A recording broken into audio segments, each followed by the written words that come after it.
as feeble, as fragile, and as incapable of giving substance and meaning to thought and behavior as development. World over, this word itself is a crisis. I am not talking about the crisis of development. So, Jairam जी ने हम में से बहुतों का काम बहुत आसान कर दिया. शुक्रिया जयराम जी. माननीय डिप्टी चेयरमैन सर, आज़ादी के बाद इस तरह के कई प्रयोग हुए और हमारे साथ दिक्कत क्या है ना, सिर्फ इस हुकूमत के साथ नहीं कि हम अपने कोई कह रहे थे कि इतिहास से आप सबक नहीं लेते हैं. जो असफलताओं का कारण रहा उन इंस्टीट्यूशंस का जिन्हें हमने बनाया, उन कारणों की पड़ताल के बगैर अगर आप एक नई बॉडी बना रहे हैं जो कि ह्यूज बॉडी है, विशाल बॉडी है, रौंदने की भी क्षमता रखती है, मैं समझता हूं कि उस पर एक बार पुनर्विचार हो. ये सलाह के नज़रिए से कह रहा हूं sir. Under section 5 it says centres shall own at least 26% of its stock at all the times.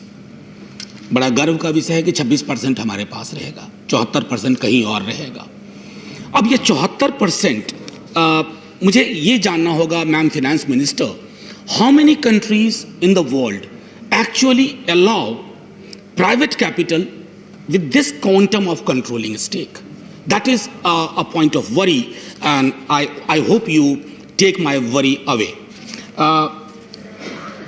और दूसरी बात, आत्मनिर्भरता का बड़ा जिक्र होता है और मैं सोचता हूं कि ये कौन सी आत्मनिर्भरता का मॉडल है. कम से कम बचपन से जो हमने पढ़ा सीखा, ये आत्मनिर्भरता अगर है तो आत्म और निर्भर के बीच में एक इतना बड़ा हाइफन है, इतना बड़ा हाइफन है जो शायद कभी भरा ना जा सके. सेक्शन 35 ओवरसाइट की बात जयराम जी कर चुके हैं. निगरानी या पर्यवेक्षण का होना किसी भी बॉडी के निर्माण के साथ ये एक बहुत महत्वपूर्ण पहलू होता है. आप कोई भी बॉडी बनाएं, अगर निगरानी के लिए इसमें कहा गया है neither any investigation agency can conduct any inquiry nor any court can take any cognizance into alleged crime और whatever have been committed under any law. Sir, इस तरह ये पारदर्शिता पर पर्दा डाल रहा है. मैं चाहूंगा ma'am finance minister, with good intention, you have to actually jettison some of these doubts, clarify them and tell us that actually it didn't mean. And that's why I believe कि हमें इसकी कोशिश करनी चाहिए थी कि इसको हम सेलेक्ट कमेटी में भेजते और एक बार तमाम स्टेक होल्डर से बात होती और उसके बाद होता.